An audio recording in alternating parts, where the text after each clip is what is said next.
I don't even know how to start this tonight. I just had no words. When we get to Monday Night Raw, first off, the biggest thing I thought we were going to be talking about coming out of Raw was the fact that the Viking Raiders are the Viking Raiders now and not what they were before. They're still Eric and Ivar, but they're no longer the Viking. They're the Viking Raiders now, and that's the main they should have went with in the first place. Then we get announced there's going to be 2 triple threat matches, and the fact that the winner of those 2 triple threat matches are going to go to the main event, and the winner of that's going to face Seth Rollins at WrestleMania at Money in the Bank. I'm like lost for words. I'm already screwing up as it is. Then we also find out Cesaro is coming to Monday Night Raw with no explanation. Andrade Cien Almas, Selena Vega, and Aleister Black are all moved over to SmackDown Live. And Bray Wyatt makes his return in the most talked about thing, I think, all night. I don't know if I like it. I don't know if I hate it. I just don't have any words for it. This is got to be the most... I don't even know what... This is one of the biggest what the fuck moments I have ever seen in Monday Night Raw history. The FireFly FunHouse. I can't even, like... I don't know. This is one of those things that I just don't know. This was... Wow. Talk about a 180 on character or something. The guy comes out... Well, we've had for weeks the bird in the box, the buzzard in the box, and the laughing doll. Well, they're apparently characters in the FireFly Funhouse, and I just can't, like, I can't even, like, describe what this is like. It's, like, just so weird. It's not even left field. It's not even fucking ballpark, man. We all complain about complacency and the fact that WWE is so predictable. They finally shot that out of the park because holy shit, this was out of the ballpark. This was just I don't know. I don't know. It's like it's like somebody decided they wanted to play baseball and they've been playing up to play baseball and they go to college, they go to play baseball, and then they get drafted into the NFL. That kind of like holy shit, what the fuck? The biggest thing, and it's like you have AJ Styles becoming the #1 contender to Seth Rollins' Universal Championship in the main event. And the biggest thing people are going to be talking about coming out of this episode of Monday Night Raw is the FireFly Funhouse. Bray Wyatt has returned. Looks like he's lost a lot of weight, I will say that. He does look a lot leaner and in better shape than he was the last time we saw him, so that's a good thing. Must be nice to have that time off to be able to do that. But wow.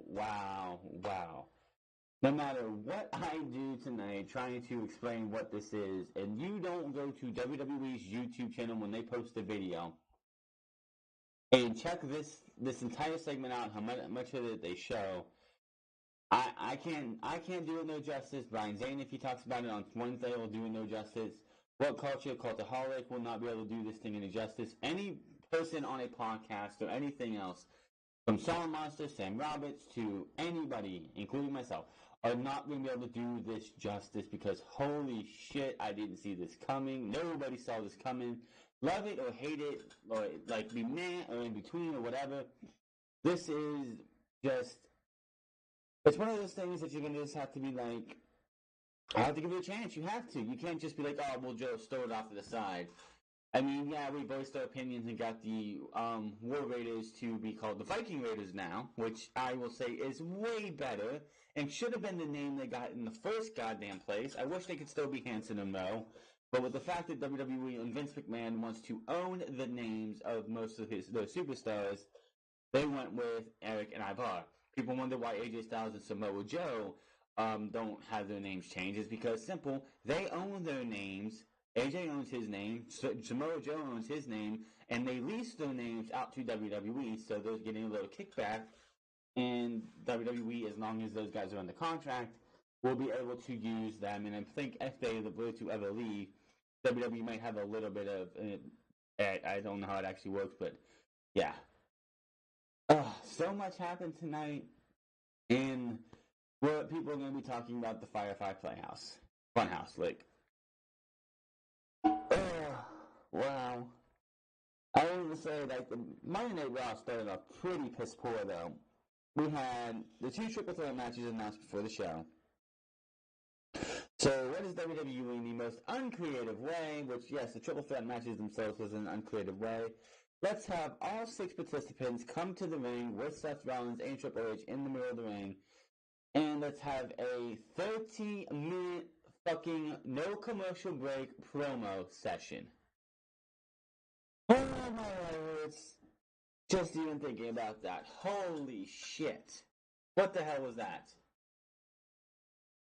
Just the first, it felt like the first, it just kept going and going and going and going, and it was unfucking necessary.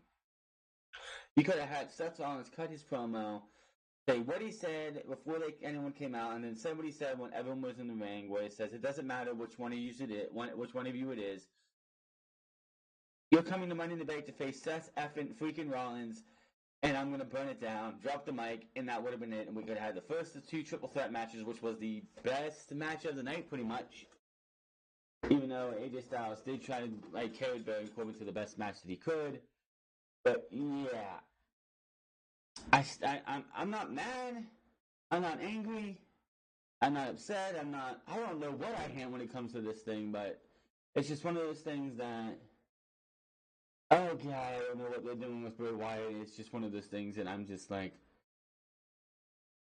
if I wasn't someone who does this, as soon as I get a chance, unless something happens to my internet connection and I can't get on, I want to have this up as soon as I can after Monday Night Raw. I probably would have slept on this and talked about it tomorrow, but here we are. Triple H and Seth Rollins shake hands in the middle of the ring. Rollins talks about beating Brock Lesnar at WrestleMania and a welcome home chant starts up. Triple H, in the most sarcastic way possible, starts saying Rollins walked into WrestleMania Kingslayer and walked out a certified Beast Slayer. He praises Seth Rollins and says now the whole world is gunning for him because he also said he stomped in Brock Lesnar's bucket head, and Seth Rollins let him know Buckethead, he did it 3 times. It's like, oh, I wish that Triple H would stay serious, but when he's talking about and praising Seth Rollins, he's doing it in the most disingenuous, laughing matter, and it's like, come on, really, honey? You were almost 50 years old. Act like a fucking grown-up for once. Stop acting like a fucking kid. Rollins acknowledges Money in the Bank, and Triple H says, he says, you shouldn't worry about the fact that you cashed in Money in the Bank once, you've been cashed in before as well, but you should worry about who you're going to be facing at Money in the Bank, not the Money in the Bank winner, which we will find out next week who is going to be in Money in the Bank for the Raw side at least. Probably, I don't know what they're going to do for SmackDown. The new number 1 contender will be in 2 triple threat matches. The winners of those 2 matches will face off in the main event, and the winner will go to Money in the Bank to face Seth Rollins. Out comes Samoa Joe, and it's like, oh, here we go. I mean, it's nice to see Joe on Raw. I know Xavier Woods isn't too happy. He actually posted on Twitter, because he's at an event, that how could WWE do this, and they want Tyler Breeze on SmackDown, because pretty much everybody except for Zelina Vega, who's on Up, Down, Down once in a while, pretty much everyone but the New Day, and now Zelina Vega, I guess, and now it's the Black as well, who's been on there once or twice. Pretty much everyone who's on Up, Down, Down cast member is on Monday Night Raw now, except for New Day and, of course, a few. This was just, let's see. Joe goes in about being dual champion because he said Becky Lynch has set a great precedent about being a dual champion, and my shoulders are wide enough to be able to hold another one, and that would be yours. Out came Rey Mysterio. He said after tonight, he could see him versus Seth Rollins at Money in the Bank, and I'm like, nah, it ain't gonna happen. Drew runs down Rollins and says he's only champion because he got the Lesnar first. Drew goes on goes on and on and on, and the Miz comes out, and it's just the same, tired shtick, and it just gets goddamn fucking awful. Somebody talks for a little bit, somebody else comes out, until AJ Styles finally comes out. Rollins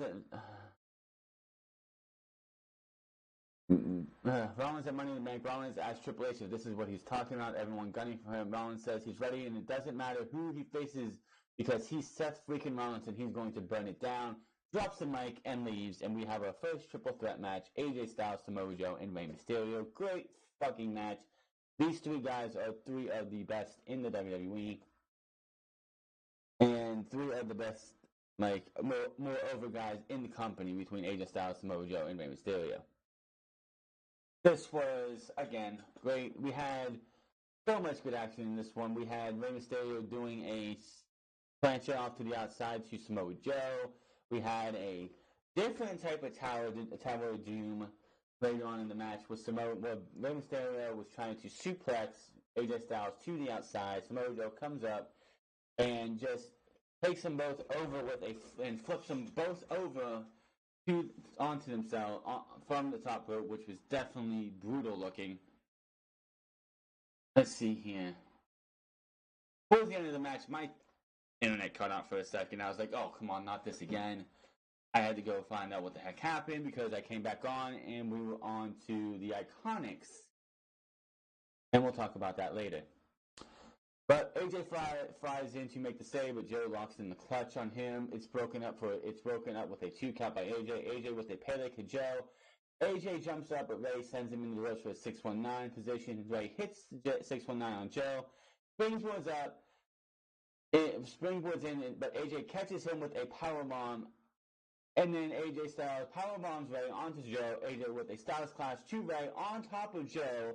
AJ covers Joe for the 1, 2, 3 to advance to the main event. My only gripe about this match is who took the pinfall.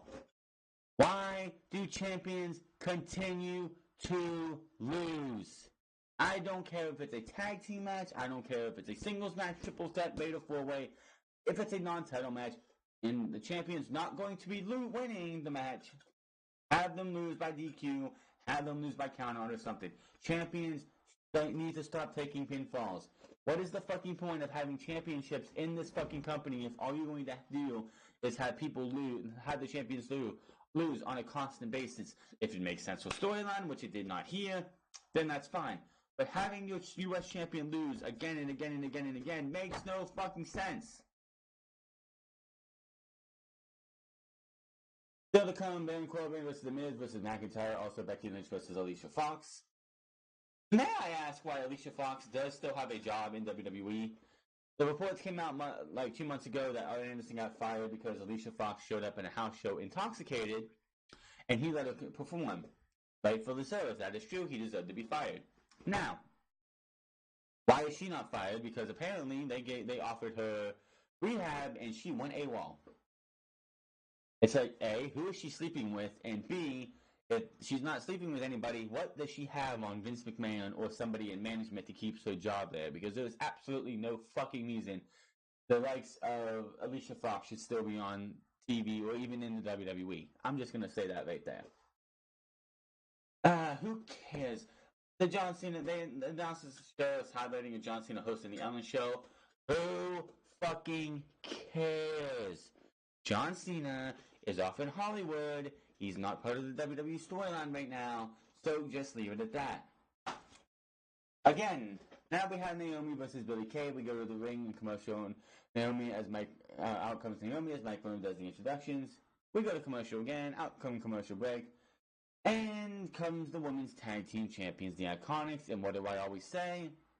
When the Iconics are on TV, I am thankful for the mute button. I'm going to get that over one way or another because that is something I'm saying from here on out.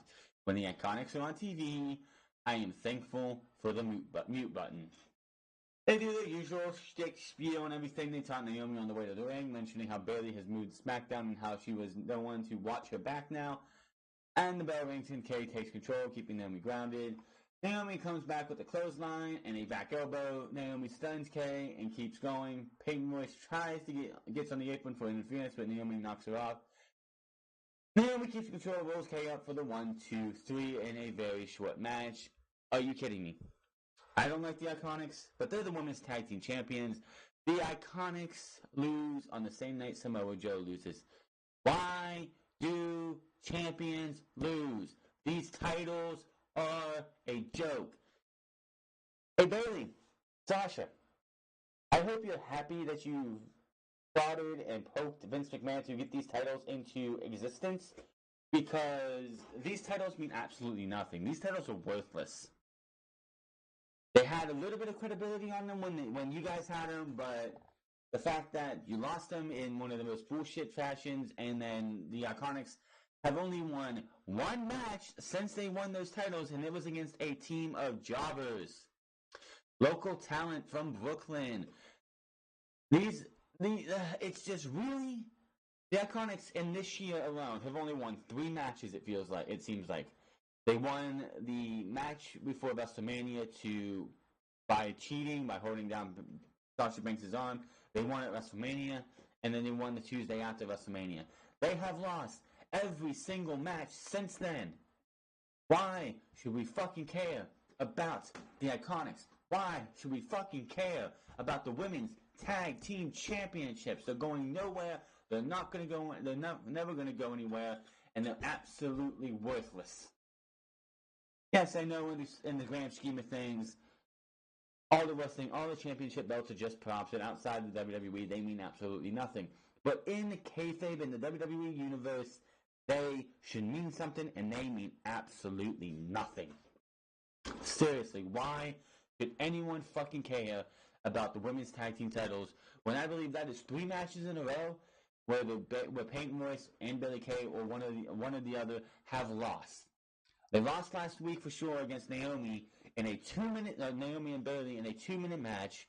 They lost, and one of them did take the pinfall. I think it was Peyton Royce who took the pinfall in the 8-woman tag match last Tuesday, and now Naomi is pinning Billie Kay in a match where you have the woman advantage.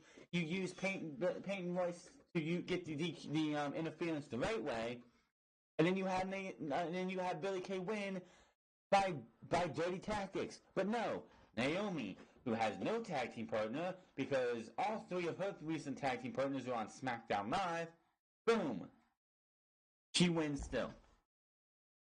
Oh, I swear the WWE. They're like, oh, you wanted tag team champions, right? You guys wanted tag team champions. Bayley and Sasha Banks, you wanted tag team champions? Here are the tag team championships. Oh, we're going to take them away from you, put them on this joke tag team, and then have this joke tag team lose every single fucking match. Not just matches, short fucking matches. Absolutely fucking ridiculous. I wish these titles would have never came into existence, and again, it shows that the WWE did not need them for their women's division. We see the 50 vignette for the new mystery character, as it would be Bray Wyatt later in the show. It was the laughing woman, I believe. We go to ring, and out comes Miz first. The winner of this match will face AJ Styles in the main event. The kind of new #1 contenders. Back to commercial break. We come back. And Drew McIntyre is making his way out the ring, so he got half an entrance, and Baron Corbin did not get an entrance whatsoever, which is kind of fucked up because Baron Corbin ended up winning this match. Yeah, so there you go. This match was pretty much a 2-on-1 handicap match for the majority of this match because Drew McIntyre and Baron Corbin are buddies from their 3-man bland days. I guess Bobby Lashley has been written off of WWE television. I don't know why. But if he's gone, good for him. Don't give a shit. This was pretty much, like I said, a beatdown of The Miz for the most part, and then Miz ended up fighting back. I honestly thought The Miz was going to win this match because you had Baron Corbin and Drew McIntyre. They were beating the hell out of The Miz. The Miz fights back, takes both guys down. Drew McIntyre was in the figure 4 for a good bit at the end of the match. For some reason, because it is a no DQ match, because it is a triple threat match, Drew McIntyre had to pull the referee down to poke Miz in the eye, which made no sense. But when push came to shove, Miz goes for a running shot, gets hit with a Claymore kick. Drew McIntyre gets thrown out of the ring. Baron Corbin with the 1, 2, 3, and Baron Corbin moves on to the main event. So Baron Corbin again in the main event of Monday Night Raw. Baron Corbin has been in more Monday Night Raws this year than, Finn Balor and, I can't even say Roman Reigns, really. Finn Balor and, Ricochet, Aleister Black, or anybody else has really had. He's had like majority of the main events on Monday Night Raw this year, and it's kind of sad. Let's see.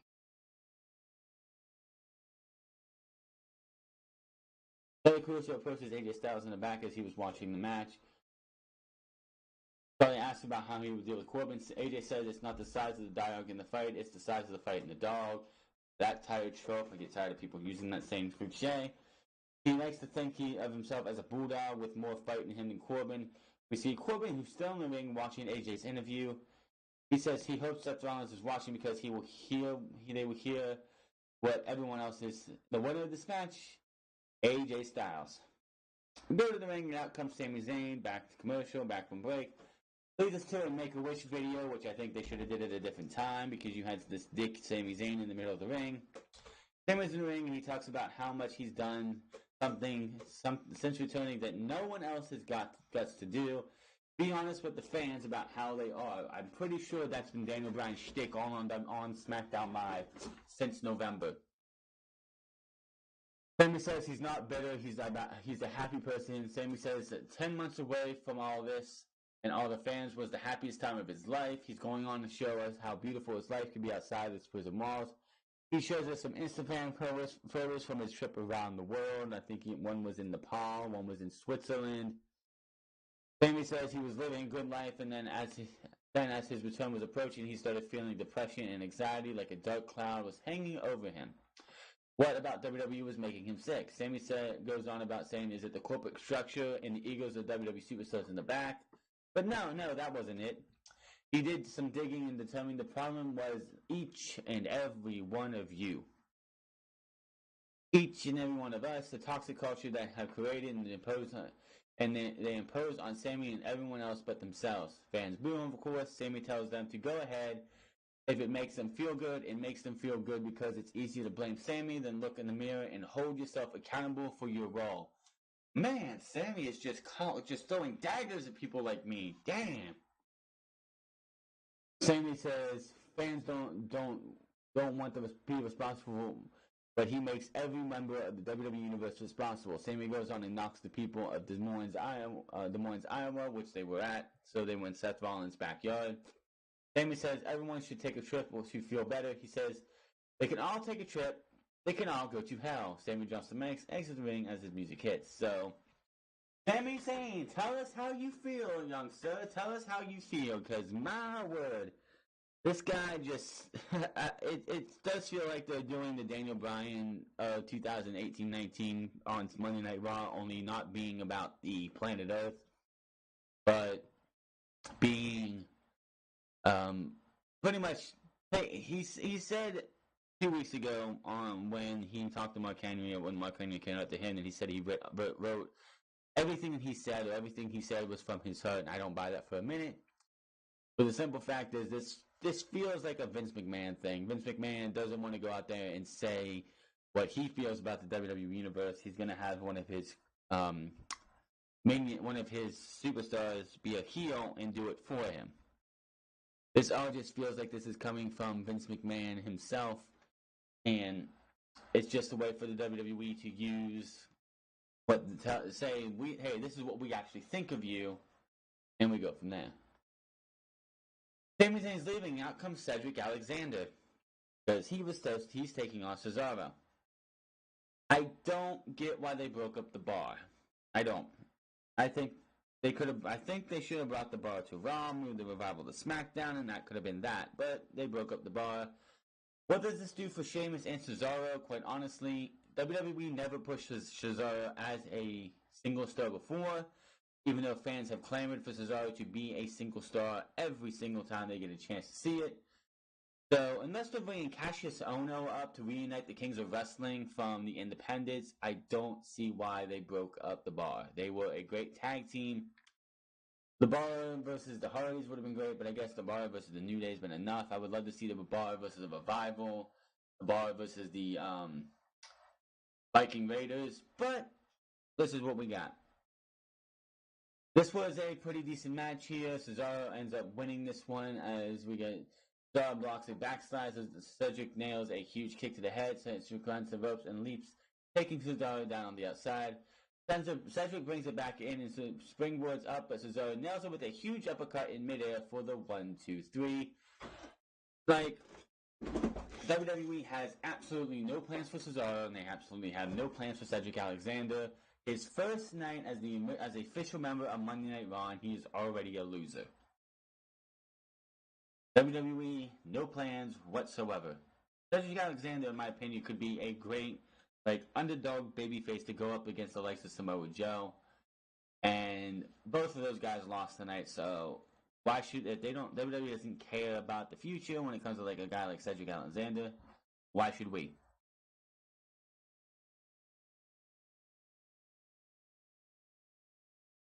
Charlie Cruz is backstage and talking to sorry. Is backstage with the Usos. They talk about taking out the Lucha House Party, the Viking Raiders, and the Raw Tag Team Champions, Kurt Hawkins and Zack Ryder. The Revival interrupted a promo, but the Usos disrespect them. The two teams face off. The Usos welcome the Revival to the Uso Penitentiary, and they walk off. I can never do justice to what the Usos ever say, so if you want to check them out, go. I'm pretty sure it's on WWE's YouTube page by now, so go check that out. The Usos are just one of the best promos in the game, and I'm just glad that WWE didn't go, well, we're going to keep Jay on SmackDown and Jimmy on the Raw with his wife. The Viking Raiders are absolutely 100% heel. They are absolutely 100% heel.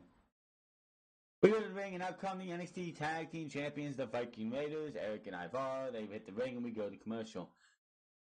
Back from break, the Lucha House Party come out. They pose as Eric and Ivar look on. The Raiders attack them from behind before the bell rings. While their opponents are posing, they double team and destroy Kalisto, Lince Dorado, and Gran Centralique. They hit the pop-up power slam. Vince McMahon wants to say, I'm right about everything, damn it. I don't care what they say. I'm right, damn it. So what does he do? The pop-up power slam is now the Viking experience. Vince McMahon had to get the Viking experience, whether it was the name or one of those special moves or one of the tag team moves. He had to name the Viking experience and had to have that name come out somewhere. They powerbomb Kalisto in the route at the same time. They double hit the Viking experience finisher on the Rada, like I said. And the Raiders stand tall as the music hits. Again, go to replays. So again, the Viking Raiders are absolutely 100% heels. Does this mean they're going to win the Raw Tag Team titles from the Kurt Hawkins, the Major Bros? Yeah, most likely, which would be fine. And then you could have the Usos and the Viking Experience, and the Usos and the Viking Experience feud. Oh, the Viking Raiders feud over the Raw Tag Team Championships. Sarah Shriver, another robot off the assembly line, is backstage with the Raw Tag Team Champions, Kurt Hawkins and Zack Ryder, asking if they were worried about the tag team division changing. They aren't worried because the Viking Raiders are new. When they've been there, they're not going to let these smelly, horny with the Neanderthals come in and take what they've earned. Yeah, Zach, you've been here since 2008, but Kurt Hawkins was gone for about a year and a half, so let's not go there. Becky Lynch versus Alicia Fox. Why the fuck this match lasted more than 2 minutes is beyond me. And again, why Alicia Fox still has a job is beyond me. So, Becky Lynch looked to be like she's the hottest babyface in all of WWE outside of Kofi Kingston, which I think both of the popularities are starting to fall down, and it's WWE's fault. You don't have to have Becky on every episode of Monday Night Raw and SmackDown Live, and you don't have to have her cut a promo over the same shit over and over and over again. It's enough. Give this woman a day off. She has to be on SmackDown Live tomorrow because they're going to have a confrontation between her and Charlotte Flair. So what the fucking do on that? But it's always the same thing over and over and over. She says it's something in the internet in Iowa. She can feel it. She brings up how Lacey Evans is her next challenger. Fans boo. Becky calls her the one who likes to sucker punch the man. Becky doesn't mind being sucker punched. It's the woman throwing the punch. She's made a career of smacking blondes who get favors for management. Becky says while Lacey is in the back furthering her career, hint, hint, she's out here cementing hers. Becky goes to call Alicia Fox out, but out comes Lacey Evans. Evans talks Becky down and says she will take both of her titles at Money in the Bank. Only the Raw Women's Championship is on the line, so I don't know why the fuck she said that. She is only supposed to be going for the Raw Women's Championship. Says she will dismantle her at Money in the Bank. The music hits, and out comes Fox putting on title match. Again, why the fuck this match didn't be... I know that the tag team, the women's match between Naomi and Billie Kay lasted about 2 minutes, but of course Billie Kay can't wrestle with shit, so they gotta keep that short. But Becky Lynch is the champion. She should be untouchable, and a woman like Alicia Fox, who can't fucking wrestle, botches almost everything she fucking does, should not be putting up a fight against Becky Lynch. But of course, Becky Lynch wins with the disarm her after the match. As soon as the bell rings, Lacey enters the ring and decks Lynch with the woman's right to break the hold. Becky gets up and she hits hit with another woman's right. Becky is down. Lacey walks off, and that was that. First off, the woman's right looks like shit.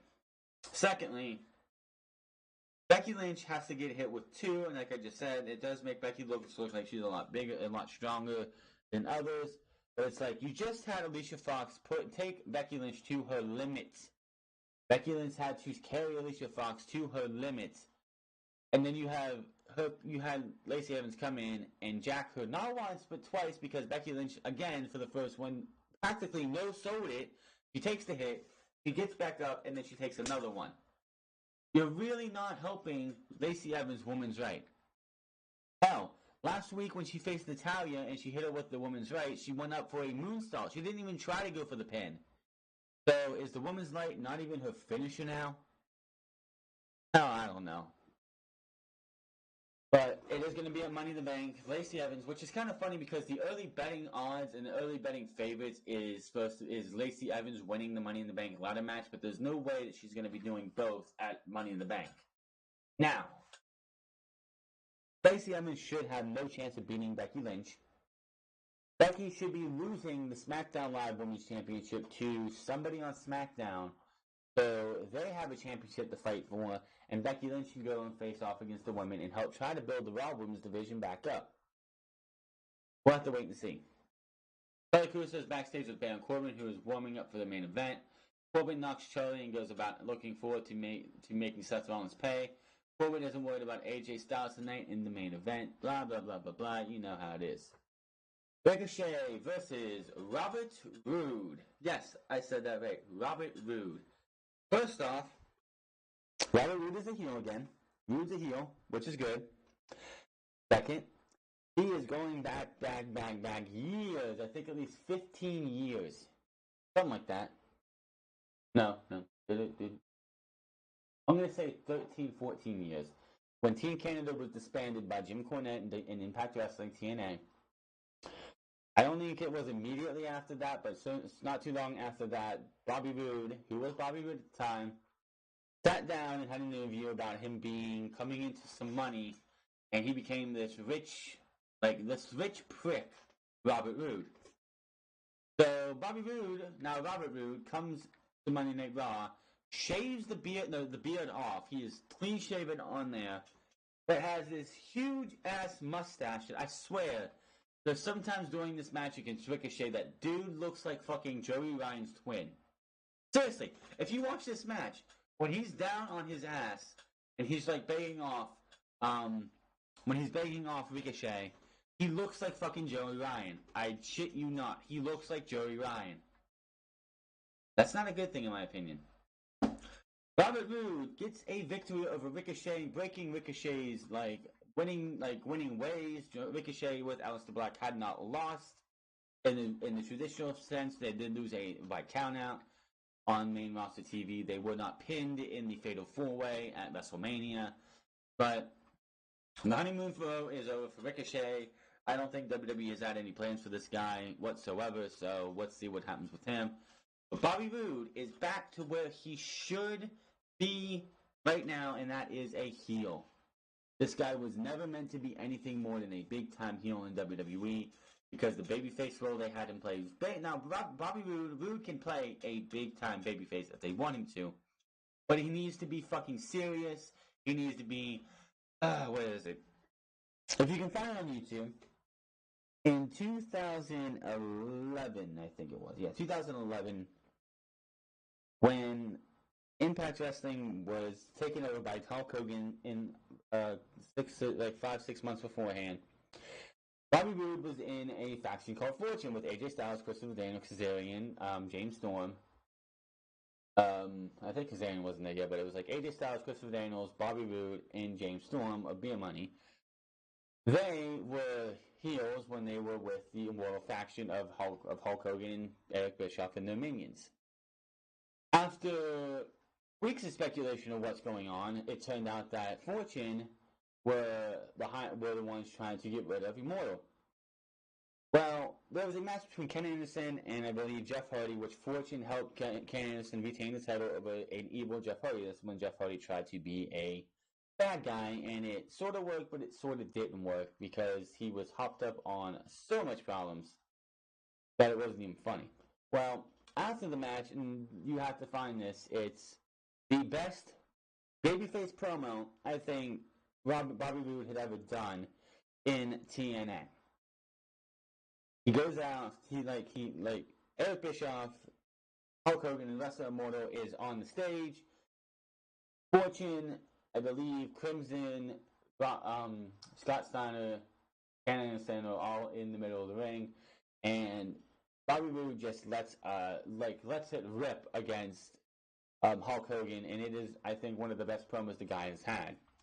I would love to see that version of Bobby Roode in WWE, but unfortunately, we never really had that because the glorious gimmick is not a fucking babyface gimmick. It is a heel gimmick. If he wants to do the robes and wants to keep saying he's glorious, that is heel. You need to be a heel for that to work.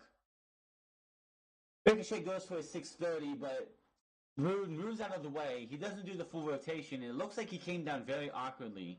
Roode gets up, shoves Ricochet into the corner. Ricochet comes out, gets hit with the glorious DDT. 1, 2, 3.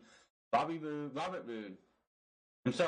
Roode is winner, and Robert Roode is finally, after a year and a half, this guy is heel. This guy came up 2 days after SummerSlam as a fucking babyface. In 2017, he came up as a babyface. Yeah, he won the United States Championship right before the Royal Rumble. Held it till, I believe, Fastlane. Lost it to Randy Orton. And won the tag team titles with Chad Gable. But now he's in a position he needs to be. Oh, I can't. I don't know. We cut to I'm sitting here, laying, getting comfy, just watching the rest of Raw. And a video package comes up, and it's like, the FireFly FunHouse. And I'm like, what is this? Oh, I don't know what the fuck this is. Oh, God. I don't know what to say about this. Bray Wyatt has a kid's show, it looks like. He's dressed like fucking oh, shit. I wouldn't say Mr. Rogers, but I'm going to say Mr. Rogers meets Bray Wyatt. Introduced himself to the Fireflies and says, we're going to have so much fun. This is a special place and all his Fireflies can feel safe. He can't wait to show us all what he's learned. Bray Wyatt wants to introduce us to some special friends he's made and ones we've seen in the recent vignettes. Mostly the Buzzard and Happy the Witch. Oh my God, my head hurts still. Wyatt says we're going to love them. Bray says he used to be a very bad man. Of course, the kids track that uses booze, he says, but he has been barbarically punished for his wrongdoings, and the part of him is dead now, but he does have a reminder, so he will never turn into that pathetic slob loser again. He shows us a cardboard cutout of the old Bray Wyatt. He then destroys it with a chainsaw after, he had his hand up to his ear like he was talking to somebody or somebody was telling him something. Remember FireFly, as Wyatt says. Wyatt will always light the way, and we will. And all you have to do is let him in. He says, "See you next time." This is. Oh yeah, okay, there it is. Bray Wyatt meets Pee Wee Herman. There you go. Call me the only one that's confused, man. I'm confused too because I don't have a fucking clue what I watched there. I'm sitting here like, what the hell am I watching? He had like wording on his hands because he put his hand in front of his face and it did a little like wait. Oh my goodness. And I thought Viking Experience was bad. I don't know what the hell this is. Somebody in the comment section, please give me some comments. What the hell you think this is? Because I don't know. I was like, I was fine. Everything was good. I'm feeling good. And then this came on, and I just like the life got sucked right out of me. I'm like sitting here. I'm dead. Like right now, I feel like I'm gonna just like I'm dead tired now. But I wasn't feeling this like what is it? 11:49 when I'm doing this. Like an hour ago, I felt fine. Like okay, let's see what was on here. And then this came on, and I just felt like the energy, whatever energy I had left in this show, this thing almost was drained out of me. Just enough energy to do this because as soon as it's done, it's uploaded, it's whatever. My ass is going to sleep because holy shit, I can't even. And the very next thing we had was AJ Styles versus Baron Corbin. The match determined your number one contender to see who Seth Rollins will face at Money in the Bank. And you put this on right before that. That kind of took away a lot of steam for the people at home, I guarantee you. I guarantee you nobody's going to be talking about AJ Styles versus Baron Corbin and the fact that AJ Styles is going to be facing Seth Rollins at Money in the Bank for the Universal Championship. We're still trying to get this wrapped around our head. I don't know what the fuck how even to take in the FireFly FunHouse. I just don't know what to do. I'm just like, oh my god. I wasn't enjoying AJ Styles match. I mean, it's hard to enjoy an AJ Styles match when he's going up against Baron Corbin. Of course, this is the first time we've seen these two wrestle since AJ Styles came to Raw. Two, last time they guys wrestled is for the United States Championship at Hell in a Cell when Baron Corbin still had hair. And any chance of wanting to enjoy this match, of course, was taken out of it when they had Drew McIntyre not win that triple threat match. And yeah. The FireFly FunHouse kind of zapped any joy of anything, any chance of having any joy or any intrigue at the end of this show. Because I sure as hell was like, huh? Oh, it's over? Okay.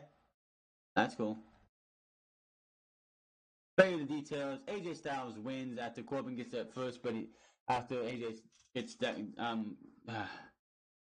Corbin decks AJ. Corbin gets up first, but he is moving slow. AJ is up now. The big running theme for this match was that AJ was injured coming out of his first match, and you could tell because he tried to go for the phenomenal forearm a couple times or some kind of springboard move, and he just wouldn't leap off the apron or whatever. Corbin jumps off the second rope and goes to deck AJ against the ropes, but AJ moves and Corbin hits the ropes hard. AJ springs in the air and hits the phenomenal forearm for the 1-2-3, and he is the number one contender. After the match, Cole confirms AJ versus Rollins for Money in the Bank as Styles recovers. Out comes AJ stands tall after his music plays for about a minute and a half, and he plays to the crowd. Out comes Universal Champion Seth Rollins. Seth comes to the ring as AJ looks on. They stare at each other.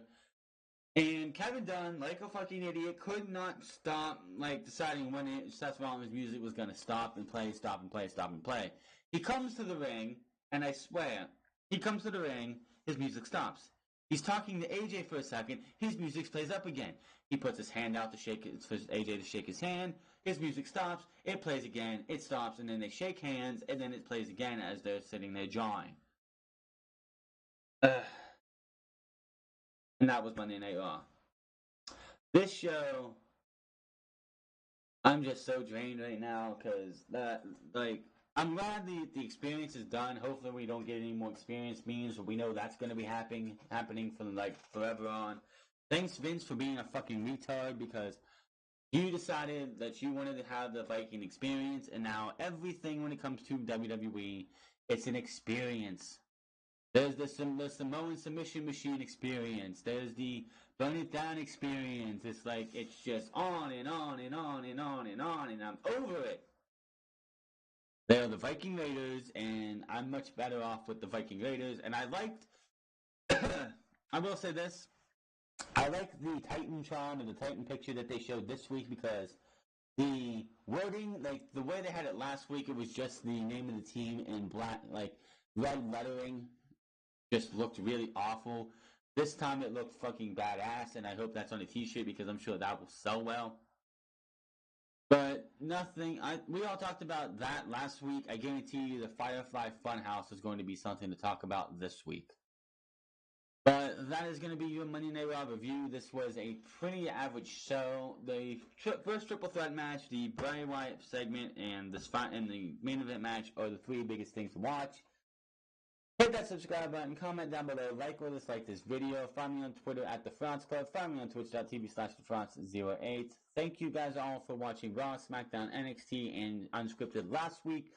SmackDown, I don't know what happened, but SmackDown got hit with 70 plus views last week, and I think that is awesome. I'll see you guys tomorrow for SmackDown Live, where Aleister Black is on his own now. Let's see what happens with him. I hope he doesn't meet the same fate that a